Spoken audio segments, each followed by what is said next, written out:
এটার তো একটা ডেটারেন্ট ইফেক্ট থাকার কথা ছিল, তা নাই। কারণ মার্কেটটা আমরা ইটের বিকল্পের জন্য তো প্রস্তুত করি নাই, এমনকি সরকারও করে নাই। সরকার একদিকে আইন করে ইটভাটা এরকম হলে ভেঙে দেবে, আবার সরকার আরেকদিকে ব্লক বা বিকল্পটাকে আমরা তো প্রমোট করছি না। পিডব্লিউডিবি হয়তো করেছে, কিন্তু রাজুক তো পুরোপুরি করছে না। রাজুক যত আবাসন প্রকল্প অনুমোদন দেয়, সব আবাসন প্রকল্পে এটা ম্যান্ডেটরি করে দিতে হবে যে আপনারা ইট আর ব্যবহার করতে পারবেন না, এত % হলেও ব্লক লাগবে। যদি 30%ও আমার ব্লক হয়, তাহলে আগামী বছর আমি 30% ইট কমাতে পারবো। এইভাবে টম অ্যান্ড জেরি খেলা তো সম্ভব না। আর আমাদের তো পরিবেশের প্রত্যেকটা ক্ষেত্রেই আপনাকে এই কাজগুলো করতে হচ্ছে। এখন আমরা আজকে ট্রান্সফরমেশনের কথা বলছি।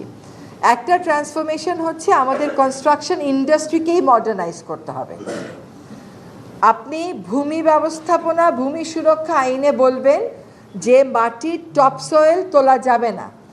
আপনি জানেন সাতকানিয়াতে এমন অবস্থা হয় যে এখন হচ্ছে, কৃষকেরা ফসল লাগিয়ে ঘুমায়, সকালে উঠে দেখে ফসল সহ মাটি তুলে নিয়ে চলে গেছে ইটভাটার জন্য। আপনি 4টা ম্যাজিস্ট্রেট দিয়ে এত অনিয়ম নিয়ন্ত্রণ করতে পারবেন? এটা সম্ভব? আপনি বুঝতে পারতেছেন? আমি যখন বেলায় ছিলাম, আমি একটা মামলা করেছিলাম। পেঁয়াজ লাগিয়েছে, সকালবেলা উঠে দেখে পেঁয়াজ শুদ্ধ মাটি নিয়ে চলে গেছে ইটভাটার মালিক। তাকে যখন নোটিশ দেওয়া হলো, সে তখন উত্তর দিল, আমি তো জানি না মাটি কোথার থেকে আসে। আপনার আইনে স্পষ্ট করে বলে দেওয়া আছে, স্পষ্ট করে, যে সকল ডিসি নিশ্চিত হয়ে দেবে মাটির উৎস কোথায়। ডিসিরা পতিত জমি লিখে দেয়। বাংলাদেশে এত পতিত জমি কোথায় আছে 10,000 ইটভাটাকে মাটি সরবরাহ করার জন্য? এটা ডিসি সাহেবেরা বোঝেন না? ডিসি সাহেবেরা যদি ওনাদের দায়িত্ব পালন না করেন, তাহলে আমরা এখানে উপদেষ্টারা বসে ওই এনফোর্সমেন্টের কাজ তো আমাদের না। ওই এনফোর্সমেন্টটা মাঠ পর্যায়ে হয়ে আসতে হবে। এটা একটা সমন্বয় লাগবে। আশা করি আজকে থেকে 1 মাসের মধ্যে গ্রিন বিল্ডিংয়ের একটা হ্যান্ডবুক আমরা পেয়ে যাব, এবং আশা করি ধানমন্ডির মাঠগুলোকে আমরা দখলমুক্ত করতে কার্যকরী একটা ভূমিকা নিতে পারবো।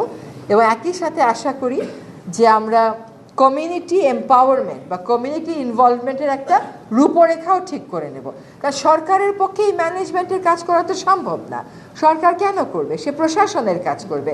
ম্যানেজমেন্টের দায়িত্ব কমিউনিটিকেই নিতে হবে, এবং সেই কমিউনিটি ইনভলভমেন্ট যেন রিপ্রেজেন্টেশনাল হয়, সেই কমিউনিটির উপর সরকারের যেন একটা ওভারসি করার মেকানিজম থাকে, কমিউনিটি সরকার যেন একসাথে বসে সমস্যার সমাধান করতে পারে, এটা একটা রূপরেখা যদি আমরা করে ফেলতে পারি,